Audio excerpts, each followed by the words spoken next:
आप सभी को हीरा का सलाम। आज मिथिला पेंटिंग संस्थान एवं मिथिला ललित संग्रहालय म्यूजियम का शुभ आरंभ एवं शिलान्यास हुआ है सौराठ मधुबनी में। बिहार के माननीय मुख्यमंत्री जी श्री नीतीश कुमार ने आज फिर एक बार नए कारनामे विकास के साथ इतिहास के पन्नों पे अपना नाम दर्ज किए। जी हाँ, मधुबनी जिला के मिथिला पेंटिंग की तो पूरे देश भर और विदेश भर में पहचान तो था ही, लेकिन मिथिला पेंटिंग कलाकार या यूं कहे छात्र छात्राओं को किसी प्रकार की सर्टिफिकेट एवं डिग्री नहीं थी और ना ही कोई सरकारी संस्था थी जहां से वे ट्रेनिंग या डिग्री ले पाते। इसी मिथिला पेंटिंग कलाकार के लिए माननीय मुख्यमंत्री जी ने खुशियों का खजाना लेकर के आए और कई ऐलान के साथ साथ कई संदेश दिए। आइए जानते हैं उन्हीं के जुबानी। मिथिला पेंटिंग का जो भी आधार है उसको देखने के लिए हम यहां कुछ गांव में गए थे और जब वहां सब कुछ हमने देखा,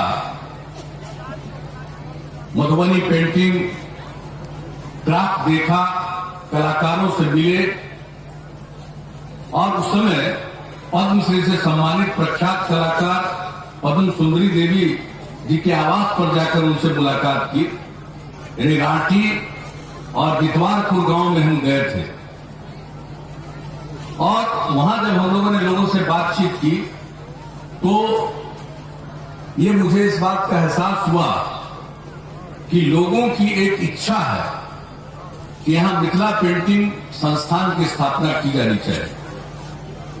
और उस समय, अब वो इस दुनिया में नहीं है, ताराकांत झा जी ने भी मुझसे इस बात की चर्चा की थी और कहा कि मधुबनी पेंटिंग संस्थान की स्थापना होनी चाहिए। तो उसी समय हमने जनवरी 2012 में ही, मेरे हिसाब से 19 जनवरी 2012 होगा, और उस दिन हम लोगों ने इस बात का ऐलान किया था कि हम यहां पर मिथिला चित्रकला संस्थान की स्थापना करेंगे। और इसके लिए मंत्रिपरिषद की भी स्वीकृति बाद में प्राप्त हुई सितंबर 2013 में। और फिर एक बात सामने आई कि जब चित्रकला संस्थान का निर्माण हम लोग कर रहे हैं तो यहां पर मिथिला ललित संग्रहालय का भी निर्माण होना चाहिए ताकि सब लोग आकर पेंटिंग वगैरह भी देख सके। और इसके लिए स्थान की तलाश की गई और जो यहां पर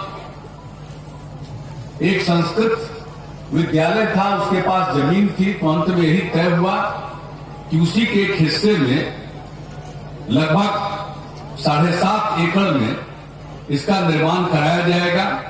यह हम लोगों ने उसी समय सोचा और जब इसके बारे में बात आगे हुई कि कैसे इसको और कहां पर इसको स्थापित करना है, तो इस जगह का चयन हुआ। और फिर इसके बाद इसके लिए जो कुछ भी प्रारंभिक तैयारियां होती है, इस प्रोजेक्ट का, इस परियोजना का ठीक ढंग से लोगों के साथ परामर्श करके एक डीपीआर भी तैयार किया गया और अंततोगत्वा हर चीज का जो बीच में जो कुछ भी बातें आती हैं उन सब चीजों को एक एक चीज का आकलन करके, उसका अध्ययन करके अंततोगत्वा मिथिला चित्रकला संस्थान का जो कुछ भी डिजाइन हो सकता था उन सब चीजों के बारे में निर्णय लिया गया। और मैं इसके बारे में बराबर पूछता रहता था कि भाई इसमें विलंब क्यों हो रहा है। और जब एक बार हम लोगों ने कहा था कि ये मिथिला चित्रकला संस्थान की स्थापना होगी और हम हर जगह देख रहे हैं किस तरह से मिथिला पेंटिंग का और ज्यादा व्यापक प्रचार प्रसार बढ़ रहा, तो मेरी इच्छा रहती थी कि यह जल्दी से जल्दी हो। और अंतोगत्वा कला संस्कृति और युवा विभाग ने सारी प्रारंभिक तैयारियां पूरी कर ली, इसकी पूरी मंजूरी हो गई सरकार से।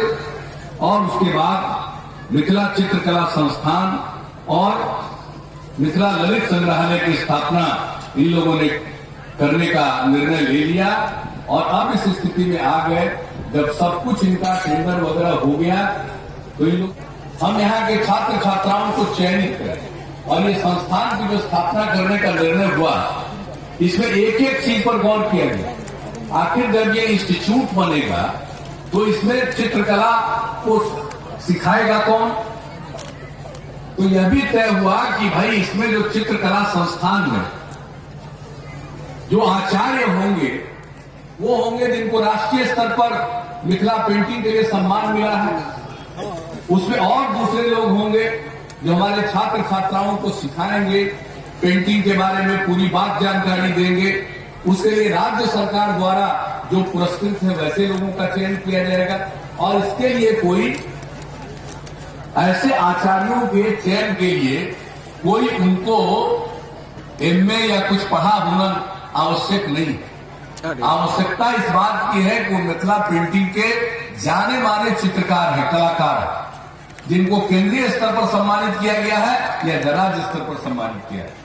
वैसे लोगों को इसमें शामिल करके इस संस्थान को चलाया जाएगा और इस संस्थान को जोड़ा गया है आर्यभट्ट ज्ञान विश्वविद्यालय के साथ, उसके साथ जोड़ दिया गया है।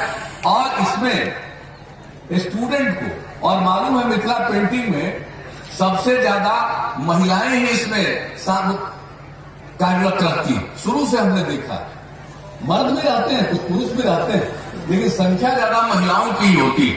और मुझे खुशी है कि इस बार जो हमने तय किया कि भाई इंस्टीट्यूट प्रारंभ कर दीजिए, तो मधुबनी में किराए के मकान में चालू करने का भी फैसला कर लिया इन लोगों ने। और उसके लिए जो छात्र छात्राओं का चयन हुआ है ट्रेनिंग का 13, उसमें 11 लड़कियां हैं। तो ये बड़ी खुशी की बात है। और 2 तरह से इसमें होगा, एक होगा सर्टिफिकेट कोर्स जिसमें 6 महीने की ट्रेनिंग होगी और दूसरा होगा ये जो डिग्री कोर्स, वो 3 वर्ष तक उसका चलेगा।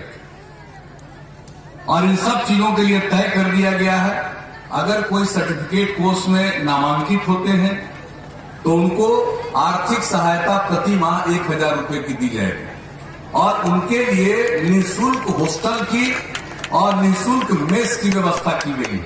उनको रहने में कोई दिक्कत नहीं है, बल्कि उसके अलावे 1000 रुपए की आर्थिक सहायता दी जाएगी ताकि आनंद के साथ वो मिथिला पेंटिंग की ट्रेनिंग ले सके। और उसी तरह से अगर डिग्री कोर्स में जो लोग जाएंगे उनके लिए 1500 रुपए की प्रतिमाह आर्थिक सहायता दी जाएगी और उसी तरह से निःशुल्क हॉस्टल और निःशुल्क मेस की व्यवस्था की गई। तो इन सब चीजों के लिए भी सारा इंतजाम किया जा चुका है। और